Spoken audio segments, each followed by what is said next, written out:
क्या नेपाल जैसा तख्ता पलट भारत में चाहते हैं राहुल गांधी? जेन जी का किया जिक्र। राहुल गांधी वोट चोरी के पीछे की साजिश बेनकाब। बीजेपी भड़की, राहुल को बताया एंटी इंडिया प्रोटेस्ट का पोस्टर बॉय। नमस्कार, मैं अंजलि मिश्रा, स्वागत है आप सभी का हमारे चैनल। वोट चोरी, चुनाव आयोग पर आरोप और अब राहुल गांधी ने अब ऐसी बात कह डाली है जिसके बाद राहुल गांधी को लेकर आम जनता और साथ ही साथ बीजेपी में आक्रोश है। राहुल गांधी ने अपने पोस्ट के जरिए एक बार फिर से इस बात पर जोर दिया है कि नेपाल जैसी स्थिति भारत में भी होनी चाहिए। जी हाँ, बिल्कुल सही सुना आपने। आपको बता दें कि उन्होंने अपने सोशल मीडिया हैंडल पर लिखा कि देश के युवा, देश के स्टूडेंट, देश के जेन जी संविधान को बचाएंगे, लोकतंत्र की रक्षा करेंगे और वोट चोरी को रोकेंगे। मैं उनके साथ हमेशा खड़ा हूँ। वही आपको बता दें कि जेन जी की अगर बात करें, ये वही हैं जिन्होंने बांग्लादेश में आग लगाई। जेन जी वही हैं जिन्होंने नेपाल को जलाकर राख कर दिया, श्रीलंका के बर्बादी की कहानी लिख डाली। और ऐसे में क्या राहुल गांधी ये चाहते हैं कि भारत भी उसी राह पर चल पड़े, वैसे ही आग लगे, वैसे ही देश जले, वैसे ही सत्ता परिवर्तन हो? आखिर राहुल गांधी इस तरीके के बयान देकर कैसे युवाओं को भड़काने का काम कर रही हैं? बता दें आपको कि राहुल गांधी के इस बयान पर जनता, बीजेपी और कई राष्ट्रवादी पत्रकारों ने कड़ी प्रतिक्रिया दी है। पत्रकार अजय शर्मा ने लिखा कि मैंने कुछ दिन पहले आपसे कहा था कि नेपाल में लगी आग की लपटों में हमारे यहाँ के कुछ लोगों को कुर्सी की झलक दिखने लगी है। आज राहुल गांधी की आरज़ू जुबान पर आ गई है। उन्होंने जेन जी का नाम ही लिख दिया है। वोट चोरी के फर्जी नैरेटिव का इस्तेमाल अब युवाओं को उकसाने के लिए किया जाएगा। जैसे कि राहुल गांधी ने प्रेस कॉन्फ्रेंस खत्म की, सोशल मीडिया पर एक ग्रुप ने प्लान तरीके से कैंपेन करना शुरू कर दिया। यह अलग बात है कि इलेक्शन कमीशन ने 4 सेंटेंस में इस कैंपेन की हवा निकाल दी। पर असल बात ना तो वोटर लिस्ट है, ना ही इलेक्शन कमीशन। मकसद तो किसी तरह नरेंद्र मोदी को हटाना है। इसीलिए कहीं पर निगाहें, कहीं पर निशाना है, पर यह नैरेटिव खड़ा करने की कोशिश करने वाले भूल गए ये बदला हुआ भारत है। हमारे लोग चाहे नए जमाने के हो या पुराने के, झूठ पर विश्वास नहीं करते और सच का सामना करने से नहीं डरते। वो जानते हैं कि कब कब किसकी सरकार ने कितना काम किया। उन्हें मालूम है किसने उन्हें क्या छीना और किसने उनको क्या दिया है। और आपको बता दें कि बीजेपी के राष्ट्रीय प्रवक्ता प्रदीप भंडारी ने लिखा, राहुल गांधी भारतीय लोकतंत्र के लिए खतरनाक है। एक हकदार वंशवादी राहुल गांधी भारत के युवाओं को विकास और आर्थिक वृद्धि में योगदान करते देखकर ईर्ष्यालु हो गए हैं। राहुल गांधी अपने घुसपैठिया बचाओ अभियान के जरिए भड़काना चाहते हैं। राहुल गांधी विरोधी, भारत विरोधी ताकतों के पोस्टर बॉय हैं। राहुल का रिमोट सीमा पार है। देश को राहुल के खतरनाक नापाक इरादों से सावधान रहना होगा। वहीं आपको बता दें कि केंद्रीय मंत्री गिरिराज सिंह का बयान भी सामने आया। उन्होंने भी राहुल गांधी के ऐसा पोस्ट पर प्रतिक्रिया दी। कहा, राहुल गांधी फ्रस्ट्रेशन में है, हताशा में है। मैंने पहले भी कहा था कि राहुल गांधी कभी नरेंद्र मोदी की नकल करेंगे, कभी जेन जी की बात करेंगे। राहुल गांधी भारत में अर्बन नक्सल के रूप में रिएक्ट करते हैं। सुनिए जरा क्या कुछ। राहुल गांधी फ्रस्ट्रेशन में है, हताशा में। और मैंने पहले भी कहा था, ये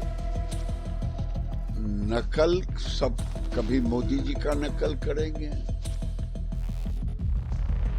कभी जैन जेड की बात करेंगे। ये अर्बन नक्सल बनना चाहते हैं। भारत में अर्बन नक्सल राहुल गांधी ऑलरेडी उसी रूप में अपने को एक्ट कर रहे हैं। भारत कभी राहुल गांधी जैसे अर्बन नक्सल को नहीं स्वीकारेगा और ये भारत को गृह युद्ध में फंसाना चाहते हैं। कभी मुसलमानों को भड़काएंगे, कभी अलूल जलूल की बातें करेंगे, कभी बांग्लादेश हो जाएगा इनके लोग कहेंगे। तो ये दुर्भाग्यपूर्ण है। इस देश के एलओपी आज तक ऐसा नहीं हुआ था। ये अर्बन नक्सल, जैसे कि आपने सुना लगा कि भारत कभी राहुल गांधी जैसे अर्बन नक्सल को नहीं स्वीकार करेगा। राहुल गांधी भारत को गृह युद्ध में फंसाना चाहते हैं। कभी मुसलमानों को भड़काते हैं, कभी बयान देते हैं, कभी बांग्लादेश की बात करते हैं। दुर्भाग्यपूर्ण है कि इस देश के एलओपी आज तक ऐसा नहीं हुआ था। तो ऐसे में आपको बता दें कि इसी के साथ साथ कन्नौज के पूर्व बीजेपी के सांसद सुब्रत पाठक ने भी इस विवाद को लेकर जो है प्रतिक्रिया दी है। उन्होंने कहा है कि जिस तरीके की स्थिति नेपाल, बांग्लादेश और श्रीलंका में क्रांतियों ने जो है भड़का उठी थी, उस तरीके की स्थिति अगर होगी तो लोग कांग्रेस नेता राहुल गांधी और समाजवादी पार्टी के प्रमुख अखिलेश यादव के घरों में आग लगा देंगे। उन्होंने यानी पाठक ने कहा कि नेपाल के लोग भ्रष्टाचार और बेईमानी के खिलाफ सड़कों पर उतर आए थे। अगर यहाँ भी ऐसी स्थिति पैदा होती है तो राष्ट्रवादी जो लोग हैं वो देशद्रोहियों को सड़कों पर दौड़ा दौड़ा कर पीटेंगे। सुनिए जरा क्या कुछ उनका भी कहना है। हाँ, जो नेपाल में जो हुआ वो 2014 में हिंदुस्तान में हो चुका है। फर्क इतना है कि वहाँ सड़कों के ऊपर हुआ, यहाँ पर ईवीएम के माध्यम से हुआ, यहाँ के ऊपर इलेक्शन के माध्यम से हुआ। यहाँ की जनता ने भी आंदोलन किया, इन भ्रष्टाचारियों बेईमानों के खिलाफ आंदोलन किया। जिस प्रकार से वहाँ के ऊपर आंदोलन परिवारवाद के खिलाफ हुआ, वंशवाद के खिलाफ हुआ, नेपाल में आंदोलन भ्रष्टाचार के खिलाफ हुआ, तो हिंदुस्तान में भी आंदोलन भ्रष्टाचार के खिलाफ हुआ। सबने देखा था, जिसमें अन्ना हजारे भी बैठे थे, और उस आंदोलन का परिणाम था कि देश में नरेंद्र मोदी देश के प्रधानमंत्री बने। भ्रष्टाचार के खिलाफ नरेंद्र मोदी देश के प्रधानमंत्री बने, इस परिवारवाद के खिलाफ नरेंद्र मोदी देश के प्रधानमंत्री बने। तो कुल मिलाकर नेपाल जैसी जब क्रांति आएगी, राहुल गांधी का घर फूंक दिया जाएगा, अखिलेश यादव का घर फूंक दिया जाएगा। आप लिख लीजिए मेरी बात को।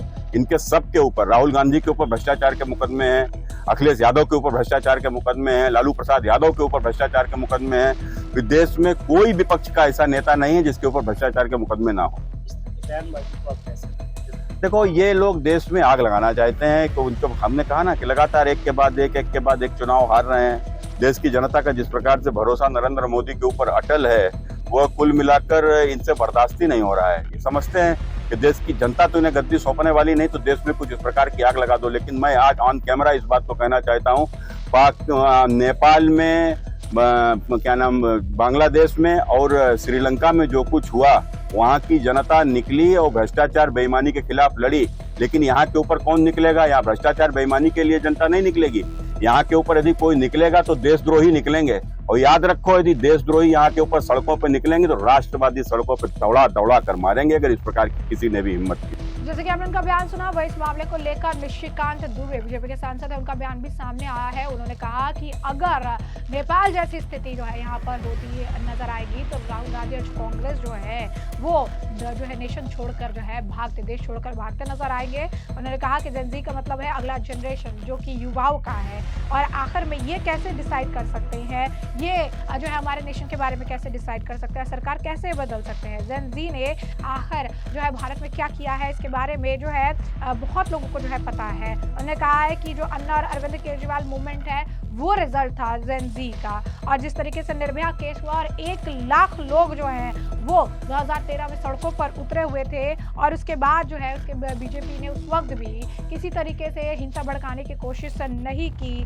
राहुल गांधी जो है यहाँ पर पूरी तरीके से गृह युद्ध चाहते हैं। राहुल गांधी जानबूझकर इस तरीके की चीजें कहते हैं। उनका कहना है कि कांग्रेस ने सिर्फ 11 सालों में जिस तरीके के घोटाले किए हैं, अगर जेनजी जो है कॉन्स्टिट्यूशन में, संविधान में अगर बदलाव चाहती है, बांग्लादेशी जेनजी जो है वो इस्लामिक नेशन चाहते थे, नेपाली जेनजी चाहते थे हिंदू राष्ट्र चाहते हैं, इंडिया एक सेक्युलर जो है नेशन है, और ऐसे में अगर हिंदू राष्ट्र अगर जेनजी चाहने लगेंगे तो क्या ये ऐसा करके देंगे? सिर्फ कांग्रेस नहीं, इनके जो एलाइज हैं ये भी डायनेस्टिक पार्टीज हैं। राहुल गांधी जो है वो गृह युद्ध की तरफ भारत को ढकेलना चाहते हैं, और इसी वजह से बार बार गृह युद्ध को लेकर जब उनका बयान सामने आता है, उनके परदादा नेहरू ने भी जो देश है उसे 2 भागों में बांटने का काम किया था, और अब वो सोरस फाउंडेशन के लिए काम करते हुए नेशन को जो है बांटने का काम कर रहे हैं। आपको बता दें कि उन्होंने इससे पहले भी लिखा था कि जेनजी परिवारवाद के खिलाफ है, वो नेहरू जी, इंदिरा जी, राजीव जी, सोनिया जी के बाद राहुल जी को क्यों आखिर बर्दाश्त करेगा, वो भ्रष्टाचार के खिलाफ है, आपको क्यों नहीं भगाएगा, वो बांग्लादेश में इस्लामिक राष्ट्र कर, नेपाल में हिंदू राष्ट्र बनाना चाहते थे,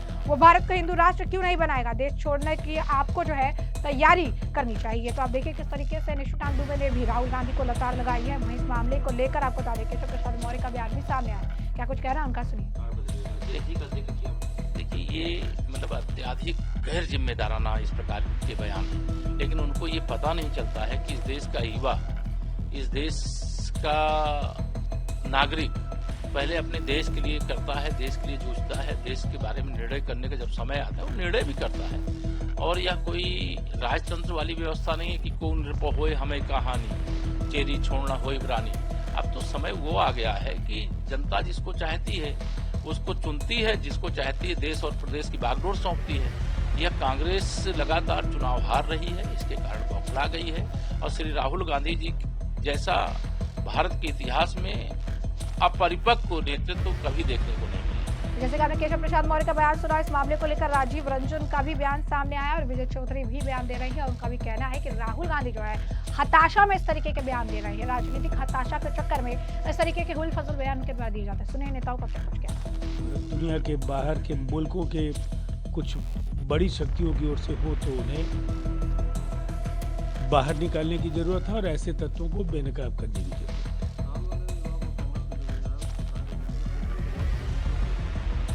देखिए, वो हाल के दिनों में भारत के पड़ोसी मुल्कों में हुई कुछ घटनाओं से कुछ ज्यादा ही उत्साहित दिख रहा है। दरअसल नौजवान वहां बगावत की मुद्रा में आता है जब उसे कोई व्यवस्था में उम्मीद नहीं दिखती है। यहाँ तो इस देश का नौजवान विजन 2047 के साथ प्रधानमंत्री जी ने देश को जो एक विकसित राष्ट्र बनाने का संकल्प लिया है उसके साथ खुद को जोड़कर देखता है। इसीलिए ऐसे ये एक तरह से हताशा और निराशा की भाषा है। इससे ज़्यादा निराशा और हताशा की भाषा क्या हो सकती है कि वो अब इस देश में अराजकता की स्थिति तक लाने को उद्यत हो गए हैं।